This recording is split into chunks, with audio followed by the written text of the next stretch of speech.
कहीं भी हनुमान जी के सानिध्य में कथा होती है तो हम सबसे एक बात निवेदित करते हैं कि श्री हनुमान जी महाराज को सिंदूर चढ़ाया जाता है। हनुमान जी महाराज को अकौआ के पत्रों पर राम राम लिख करके लोग माला बना करके पहनाते हैं। श्री हनुमान जी महाराज को गदा अर्पित की जाती है। हनुमान जी को लड्डू के भोग लगाए जाते हैं। पर गोस्वामी तुलसीदास जी ने हनुमान चालीसा में केवल एक बात लिखी है कि हनुमान जी को क्या प्रिय है। प्रभु चरित्र सुनवे को रसिया, राम लखन सीता मन बसिया। किसी को बहुत ध्यानपूर्वक सुनिएगा,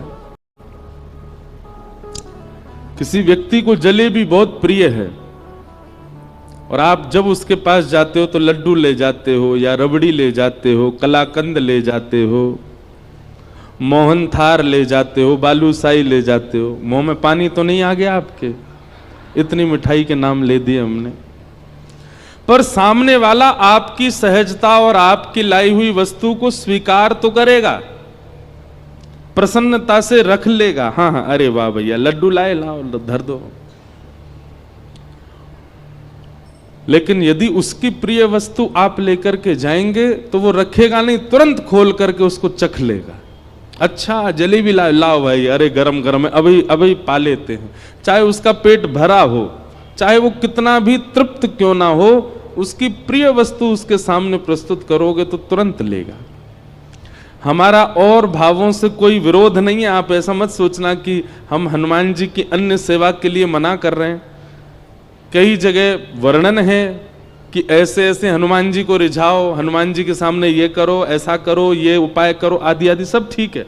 पर वही बात है कि आप अन्य उपाय करोगे तो हनुमान जी महाराज उस उपाय को लेंगे, रख देंगे। कभी जैसे हम फ्रिज में रख देते हैं मिठाई, फिर कुछ दिन बाद चख के देखते हैं।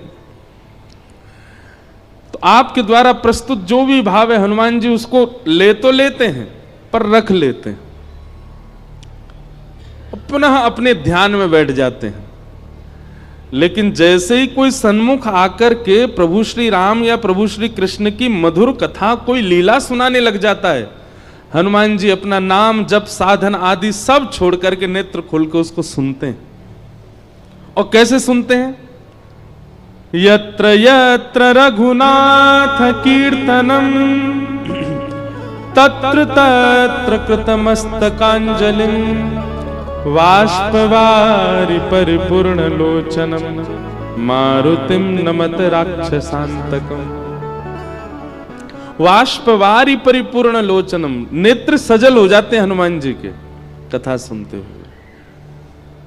और कथा वो तुरंत स्वीकार करते हैं। इसलिए हम तो श्रोताओं से भी कहते हैं कि आप कथा सुनकर के जाया कीजिए, कोई अच्छा चरित्र याद कर लिया कीजिए।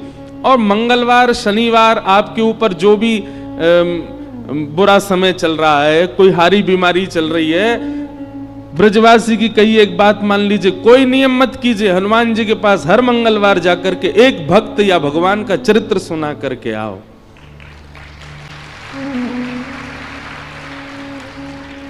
महाराज 108 सोमवार, वो क्या बोलते हैं, 108 मंगलवार, 11 मंगलवार आदि आदि, ये सब क्रम है कि जाओ हनुमान जी के पास जाके चोला चढ़ाओ, ये करो, तुम्हारे आर्त दूर हो जाएंगे। हम कह रहे हैं 108 मंगलवार में जो फल मिलेगा ना, वो एक मंगलवार में कथा सुना दो हनुमान जी को, उसी से ही प्रसन्न हो जाएंगे। इतने रसिक हैं हनुमान जी कथा के। लेकिन हम सारे साधन करते हैं हनुमान जी को रिझाने को, वही नहीं करते जो हम सब रोज गाते हैं, हनुमान जी के सामने ही गाते हैं। जब हम कहते होंगे ना प्रभु चरित्र सुन वे को रसिया, हनुमान जी कहते हैं तो पता है तो फिर क्यों नहीं सुनाता मुझको?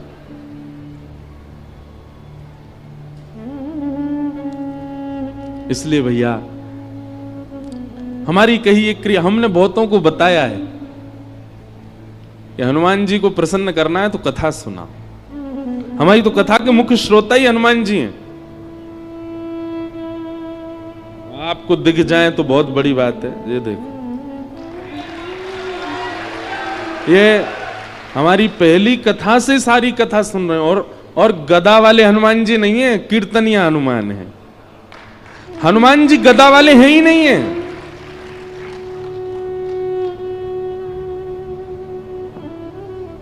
गदा पर अगर दृष्टि जा रही है तो इसका मतलब आप हनुमान जी का प्रभाव देख रहे हो। पर हनुमान जी का अगर स्वभाव खोजो, हनुमान जी के हृदय में झांक करके देखो, तो हनुमान जी गदा तो उठाते ही नहीं है, बहुत कम। वह उठाई थी राम रावण युद्ध में, उसके बाद हनुमान जी गदा साइड में रखी रहती है। हनुमान जी के हाथ में तो करताल रहते हैं, कीर्तन करते हैं। हनुमान जी के हाथ में तो वीणा रहती है, हनुमान जी वीणा बजाते हैं। चारू लता सखी के स्वरूप में निकुंज में जब राम जी जाते हैं तो रात भर वीणा सुना करके राम जी को सुलाने की सेवा है हनुमान जी की। वीणा बजाते हैं।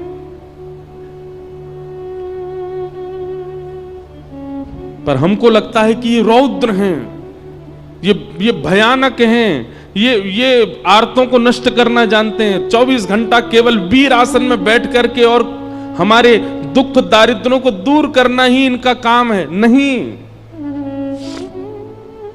हनुमान जी नहीं दुख दारिद्र दूर करते, अपने गणों को भेज देते हैं, जाओ इसका कंटक काट के आओ। हनुमान जी तो 24 घंटा कथा में रहते। तो कथा से जब हम 21 पेशी 11 पेशी 108 पेशियां करते हैं हनुमान जी की, तो हनुमान जी क्या कहते हैं?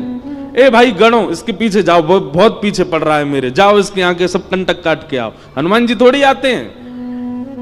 हनुमान जी किसकी रक्षा के लिए आते हैं? जो कथा सुना था उसकी रक्षा करने हनुमान जी आते हैं। अरे भैया, ये हमारे व्यास जी हैं, ये हमको कथा सुनाते हैं, इनके भाव सुन के हमको प्रसन्नता होती है, इनकी रक्षा तो हम करेंगे।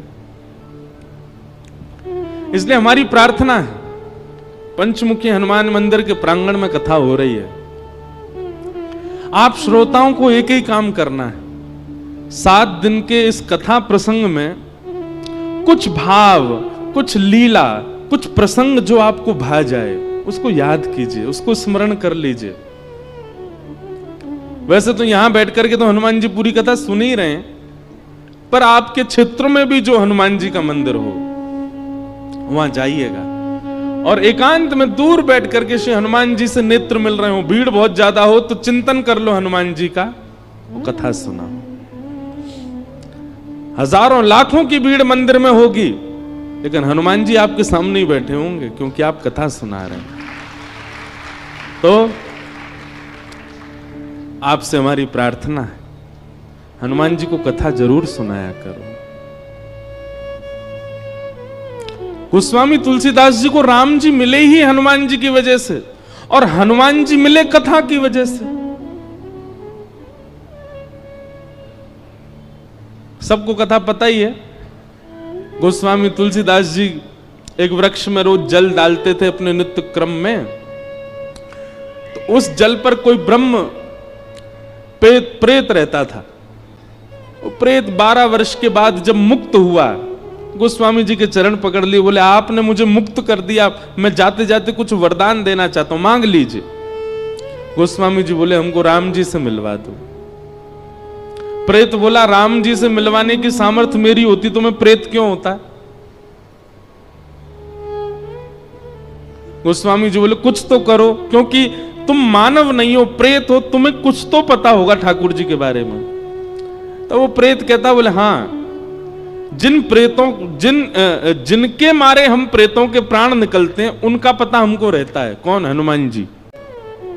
वो कहां घूम रहे हैं, कहां बैठे हैं, क्या कर रहे हैं, ये हम सब प्रेतों को पता होता है।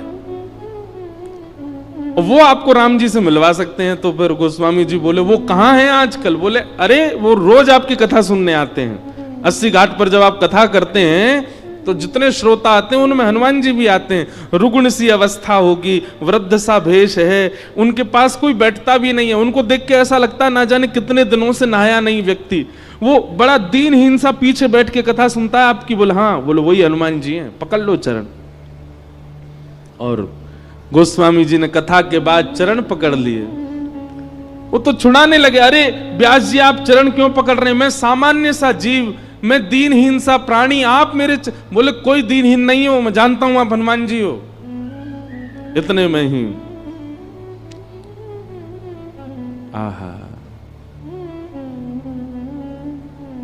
श्री हनुमंत लाल प्रकट हो गए और प्रकट होकर के गोस्वामी जी को हृदय से लगा लिया, नेत्र सजल हो गए। गोस्वामी जी बोले, हनुमंत लाल, आप इतने दिन से कथा सुनने आते, मैं रोज आपको देखता, आप पीछे आकर के बैठ जाते, कोई आपका स्पर्श भी नहीं करता था, कोई आपके पास बैठता भी नहीं था।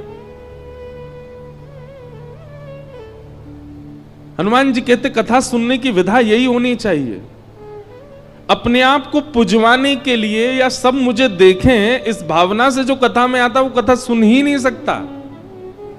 कथा तो वही सुन सकता है जो अपनी प्रभुता त्याग करके आवे, अपने रूप को बदल करके कथा में आवे और जहां स्थान मिले चुपचाप बैठ करके प्रसंग सुने।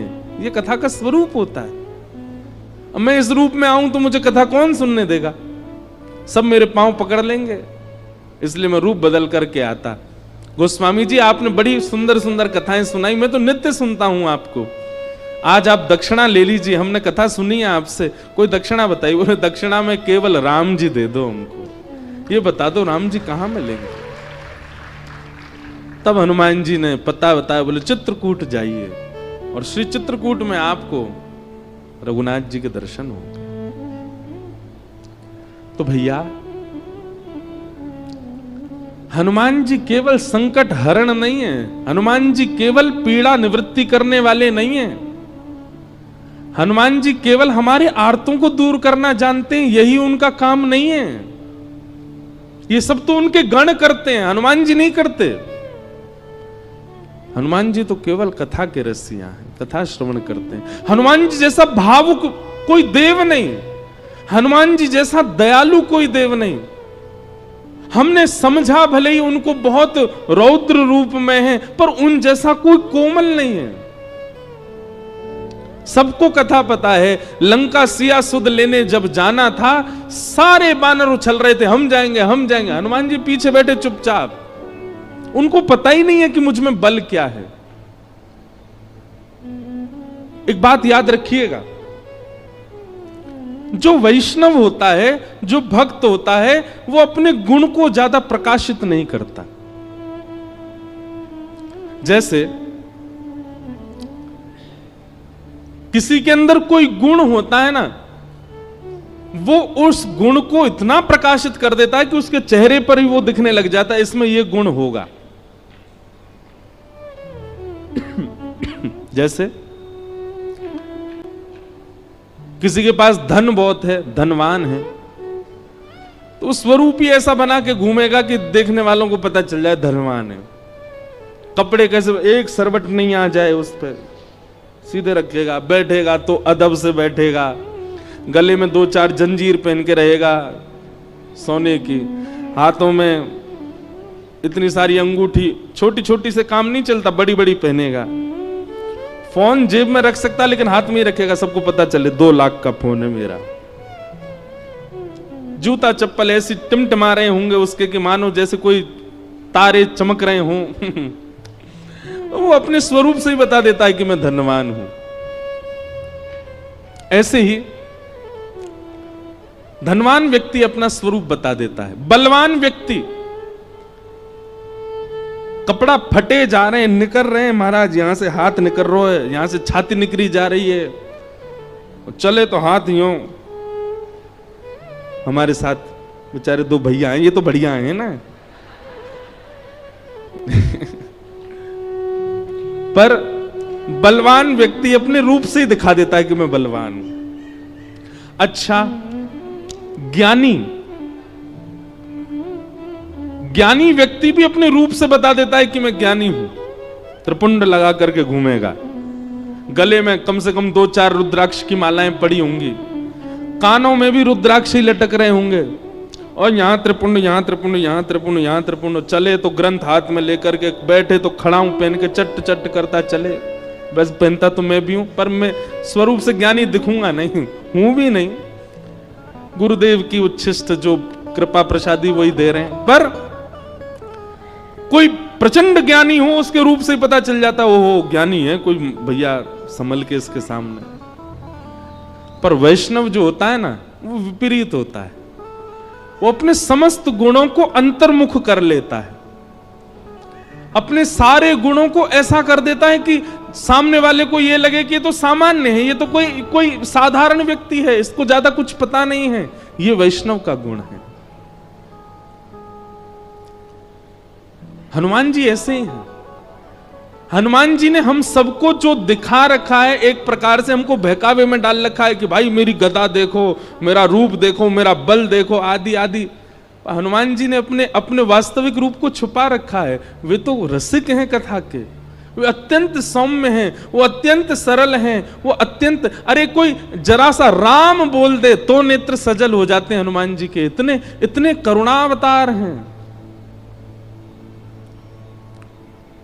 तो ऐसे श्री हनुमान जी महाराज की परम कृपा है कि हम उनको कथा सुनाने के लिए यहां आए हैं। हमारे पंचमुखी दुर्गा मंदिर, हनुमान दुर्गा मंदिर के समस्त हमारे पदाधिकारी गण और इस कथा के आयोजन करता, नियोजन करता, संकल्प करता, व्यवस्था करता, सबको हम व्यास मंच से प्रणाम करते हैं। सबको हम धन्यवाद कहते हैं कि आपने हमें बुलाया हनुमान जी को कथा सुनाने के लिए। आज तो बंधुओं कथा बहुत विलंब से शुरू हुई। एक तो हम डट नहीं रहे हैं, हम यहां से वहां भागे ही जा रहे हैं। इतनी भागदौड़ हो गई है कि इतने थक चुके हैं कि हमको 2-4 दिन कोई सुला दे तो सोते ही रहे, इतना ज्यादा थकान है। लेकिन ठाकुर जी की कथा गाने में जो सुख मिलता है उसका तो कहना ही क्या है। व्यास मंच पर आते ही लगता है कि अब तो कथा सुनानी है, खूब भाव से सुनानी है। आज कथा विलंब से हुई है, पर कल हम आप सबसे निवेदन करना चाहते हैं कि आप लोग 1 बजे तक यहां आ जाइए ताकि ठीक 2 बजे कथा प्रारंभ हो सके और ठीक 5 बजे हम कथा, वैसे तो देखो हम समय से आने के थोड़े कच्चे हैं, 10, 15, 20 मिनट ऊपर जाता ही है, पर हमको ये नियम अपना बनाना है कि हम सोच रहे हैं भोपाल से ही बनाएं, हम समय पे आ जाएं। तो लेकिन उसके पहले क्लास तो भरी होनी चाहिए, क्लास में बच्चे आएंगे तभी तो टीचर आएगा। तो कल से आप सब लोग 1 बजे ही आ जाओ ताकि हम 2 बजे कथा प्रारंभ कर दें। और विश्राम का समय 5 बजे का है, लेकिन हम अपनी कथा में एक बात कहते हैं कि जिस दिन कथा समय से ऊपर जाए समझ जाना कि व्यास जी को आनंद आ रहा है, और जिस समय कथा समय से पूरी हो जाए, 5 बजे ही पूरी हो जाए, तो समझ जाना आज इनका मन नहीं लगा है कथा में, तभी 5 बजे पूरी कर गए। तो कथा के विश्राम में समय देख लिया करना, 15-20 मिनट, आधा घंटा ऊपर जाए तो समझना ये आज बहुत प्रसन्न है, इसलिए भाव से कह रहे हैं। और देखिए हमारी प्रसन्नता आपके मुखमंडल से होगी। आप भाव से सुनोगे तो हम खूब प्रसन्नता से कथा सुनाएंगे। भोपाल में एक प्रकार से है तो पहली बारी कथा, मंडीदीप में हुई है, वहां के सब हमारे वो भी बैठे हैं। विदिशा में कथा हुई, हमारे बटुक जी बैठे हैं। आपके भाव से यहाँ पर भी ये प्रसंग आपका ही भाव था, आपका ही प्रेम था जो हम यहाँ आ सके।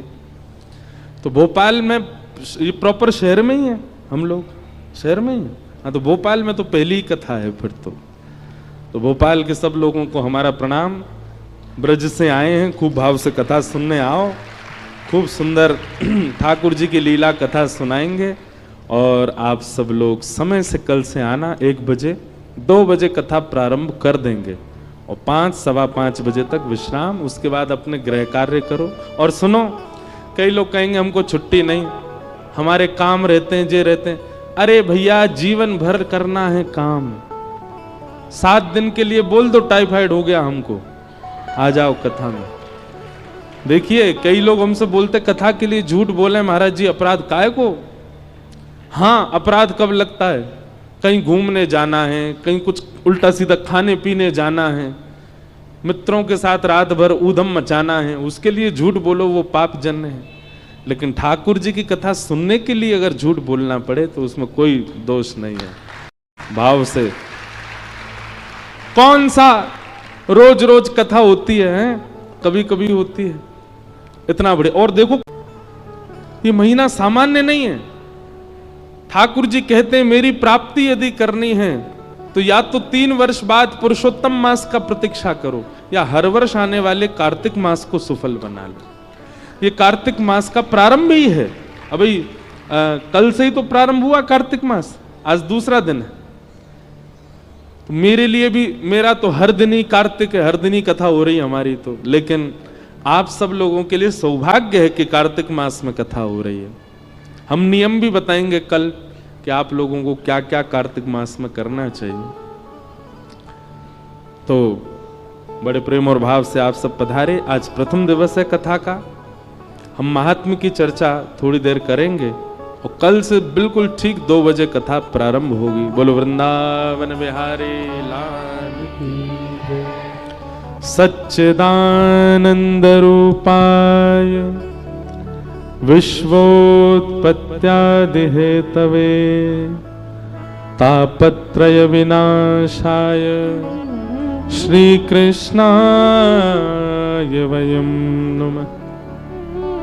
यं प्रव्रजन्तमनुपेत अपेत कृत्यं द्वैपायनो विरह कातरया जुहाव पुत्रेति तन्मयतया तर्वोऽभिनेदु तं सर्वभूत हृदयं मुनिमानतोऽस्मि।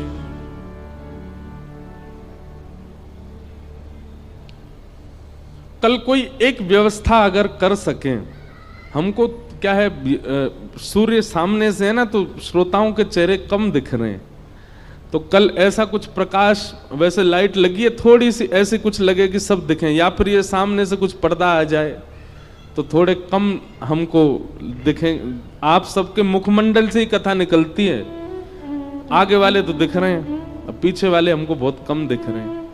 इसलिए कुछ ऐसी व्यवस्था हो सके, नहीं हो तो कोई दिक्कत नहीं, पर कल से हो जाए तो और अच्छा। वैसे कल से 2 बजे से कथा होगी तो सूर्य तो ऊपर होंगे, हो सकता है उस समय ठीक रहे माहौल, बाकी हो जाए तो अच्छा।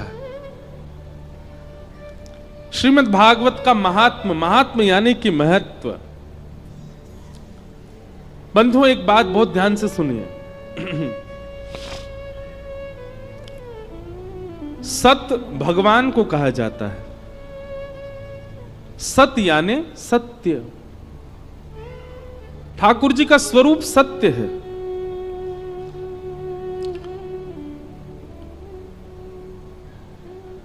सब लोग बहुत ध्यान से सुनना। सत परमात्मा को जिस दिन आपने चैतन्य मान लिया, उसी दिन आनंद की प्राप्ति होने लगेगी। सच्चिदानंद रूपाय। परमात्मा को हम चैतन्य नहीं मानते। चैतन्य का मतलब क्या होता है?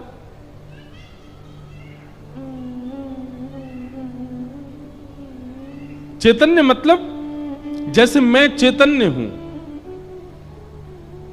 ये 2 एसी क्यों लगाए मंच पर? क्योंकि सुनाने वाला जो व्यास है वो जड़ नहीं है, वो चैतन्य है। भोजन क्यों पवाया जाता है? क्योंकि हम जड़ नहीं है, हम चैतन्य हैं। हमारे लिए व्यवस्था क्यों की जाती है? मानव अपने लिए व्यवस्था क्यों करता है? क्योंकि वो जड़ नहीं है, वो चैतन्य है।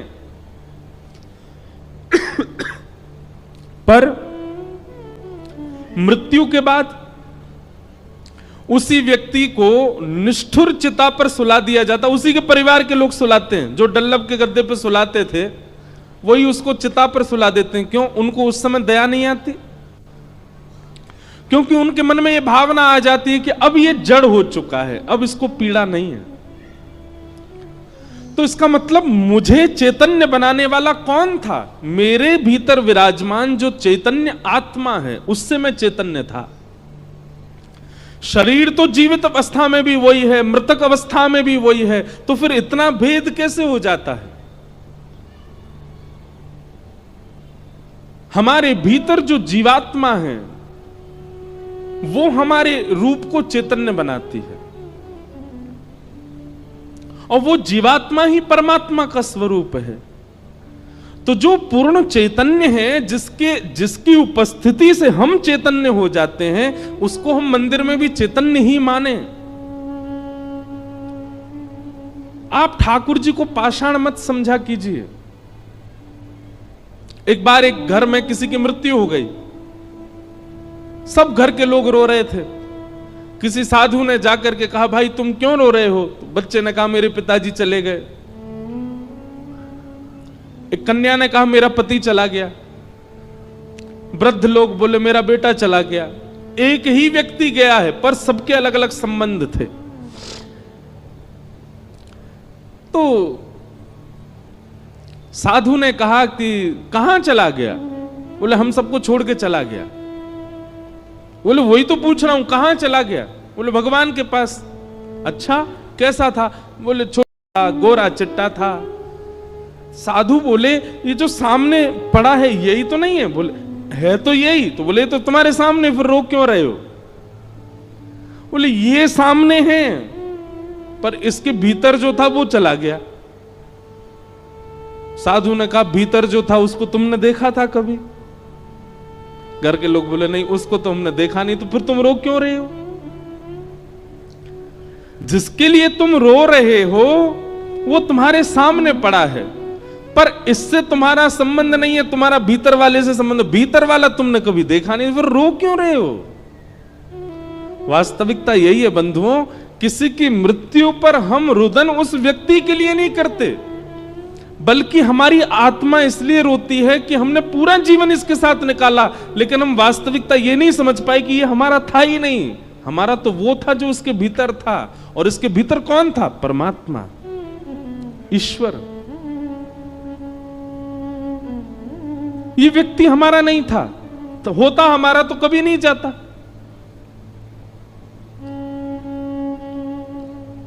इसलिए भैया, ठाकुर जी को जड़वत मत मानिए। ठाकुर जी चैतन्य हैं, परम सत्य ही चैतन्य मान लेंगे, उसी दिन से आनंद आने लगेगा। सच्चिदानंद रूपाय, भगवान के 3 रूप हैं, सत्य, चैतन्य और आनंद। इसलिए सबसे पहला ठाकुर जी के प्रति सत्य भाव रखो कि ये यही पूर्ण सत्य है और कोई सत्य नहीं है संसार में। दूसरी भावना, ठाकुर जी के प्रति चैतन्य रखो। ठाकुर जी चैतन्य हैं, जड़ नहीं है। उनको भी सर्दी का अनुभव होता होगा, उनको भी ग्रीष्म का अनुभव होता होगा, उनको भी भूख प्यास लगती है। वैसे तो वो परम तत्व है, उनको किसी की आवश्यकता नहीं, पर हमारी भावना उनके प्रति ऐसी होनी चाहिए।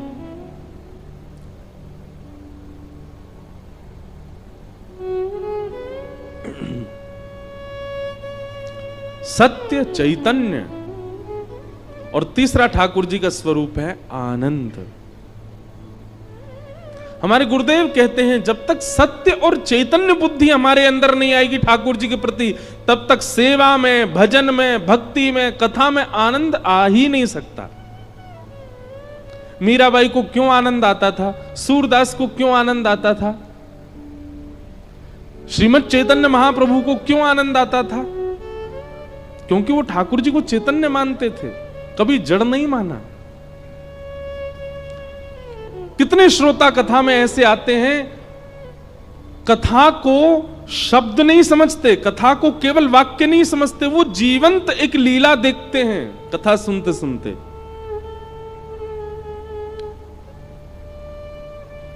और तभी उनको आनंद आता है कथा में।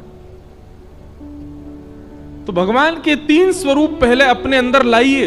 सबसे पहला, ठाकुर जी को सत्य मानिए, ये परम सत्य है। और परम सत्य कब स्थापित होता है? जब परम विश्वास हो कि हां यही परम सत्य है, बाकी सब संसार में मिथ्या है, ये परम सत्य है। सबसे पहली बात। दूसरी बात, ये चैतन्य है, जड़ नहीं है। ये मूर्ति के रूप में मुझे दिख रहे हैं, ये आभास करा रहे हैं मूर्ति के भाव से, पर ये है नहीं। कभी आपने बचपन में वो खेल खेला था, विष अमृत? खेला है?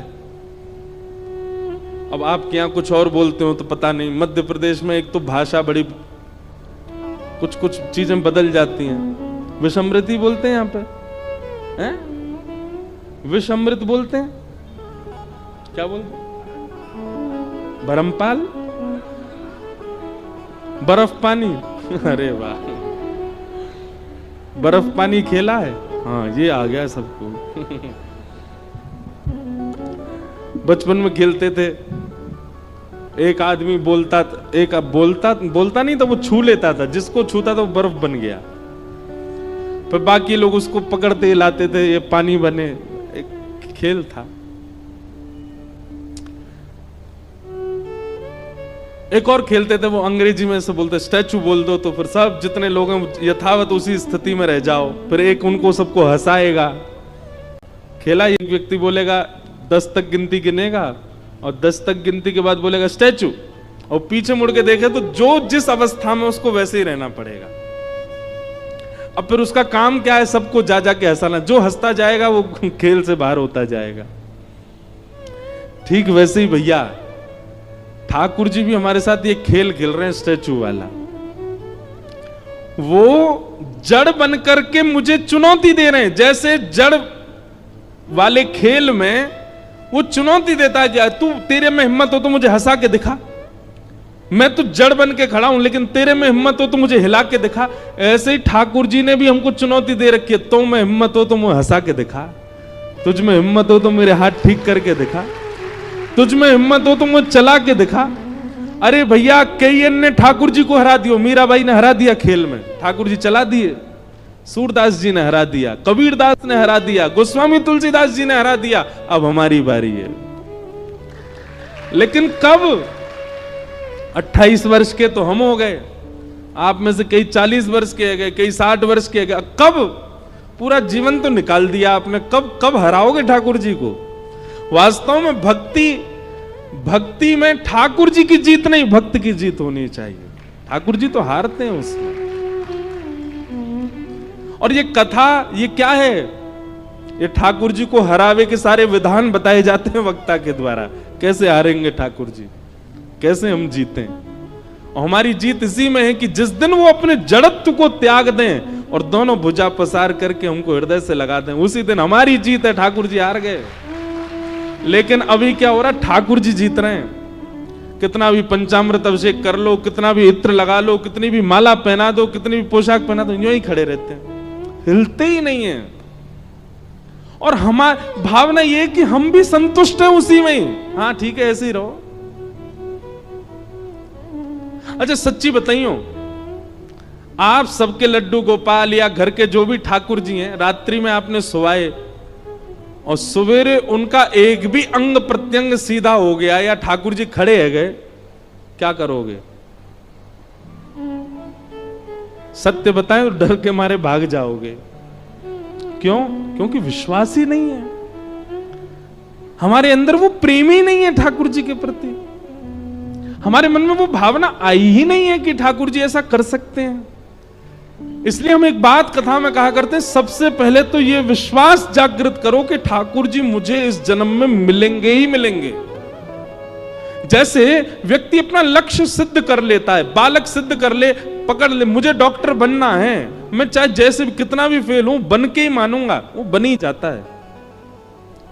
मुझे सिविल में नौकरी चाहिए तो कर ही लेगा, मुझे पायलट बनना है, वो कैसे भी उठ पटांग हाथ पांव मार के बन ही जाता है। ऐसे हाथ पांव ठाकुर जी की प्राप्ति के लिए क्यों नहीं मारते हम? क्यों इतने बेचैन नहीं होते उनकी प्राप्ति के लिए? हमको भी संतुष्टि है, ठीक है ये लड्डू गोपाल बने तो लड्डू गोपाल ही बने रहे। नहीं, अपने भक्ति में, अपने भाव में, अपनी स्मृति में, अपनी इच्छा में चैतन्य दर्शन की लालसा प्रकट करो। कृष्ण दर्शन लालसा ताशामाविर्भूत सौरेस्मयमाय मुखाम्भुज पीतांबरधर रघुवी साक्षान मन्मथ मन। शरद पूर्णिमा निकल करके गई, ठाकुर जी क्यों प्रकट हो गए गोपियों के सामने?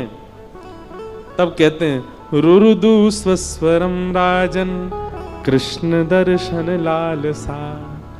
गोपियों ने गोपी गीत गाया और गोपी गीत गाने के बाद में जब सुस्वरम राजन रुरुदु जब स्वर में गोपियां रोने लगी, किस लिए रोने लगी? बोले कृष्ण दर्शन लालसा। कृष्ण दर्शन की लालसा में जैसे ही गोपियों ने रोना प्रारंभ किया, ठाकुर जी प्रकट हो गए। प्रकट होकर के गोपियों को दर्शन दिया।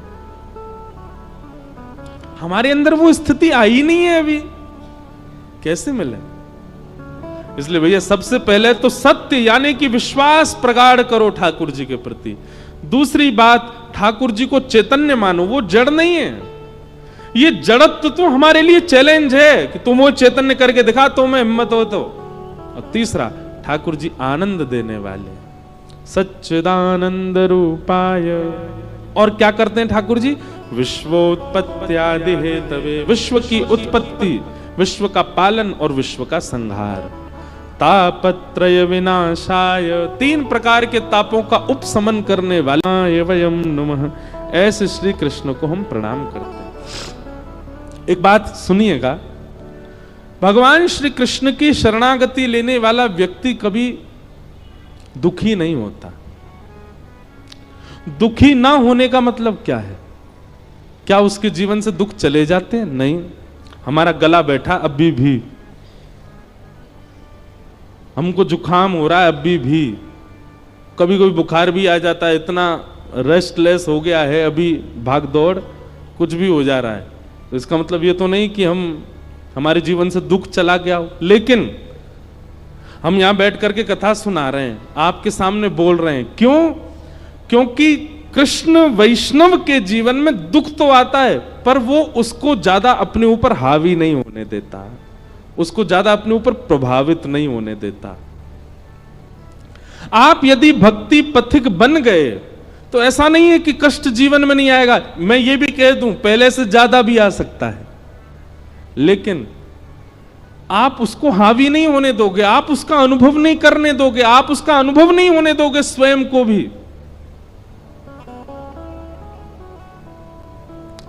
बहुत प्यारा भाव है। ब्रज के नंद लाला, राधा जी के सांवरिया, सब दुख दूर हुए जब तेरा नाम लिया। ब्रज के नंद लाला, राधा जी के सांवरिया, सब दुख दूर हुए जब तेरा नाम लिया। ओ ब्रज के नंद लाला, राधा जी के सांवरिया, सब दुख दूर हुए जब तेरा नाम लिया। ओ ब्रज के नंद लाला, राधा जी के सांवरिया,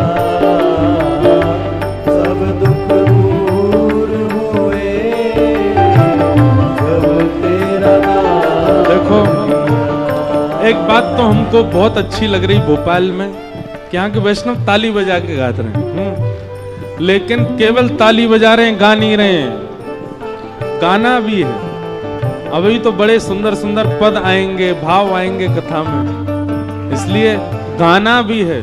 एक बात लिख लीजिएगा, ठाकुर जी को वही पा सकता है जो गाना जानता।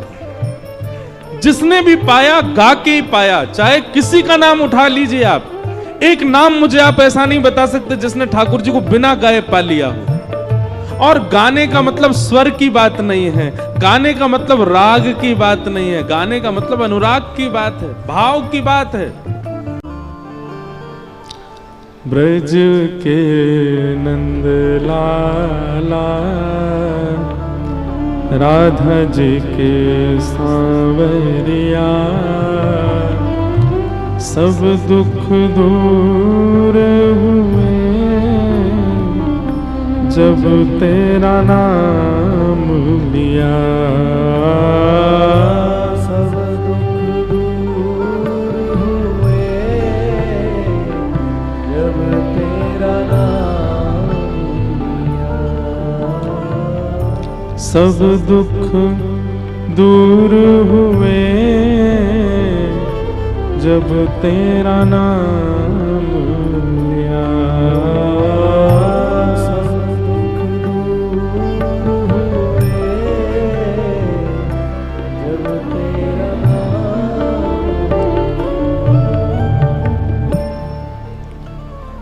तो तापत्रय विनाशाय, ठाकुर जी के आश्रय में आने वाले व्यक्ति के जीवन में कष्ट आते हैं पर उसको अनुभव नहीं होते, वो उसके चित्त पर इतने हावी नहीं होते, वो उसके बुद्धि को इतना इतना इतना मजबूत कर चुका होता है हरि नाम कि फिर आर्तों से लड़ना सीख जाता है।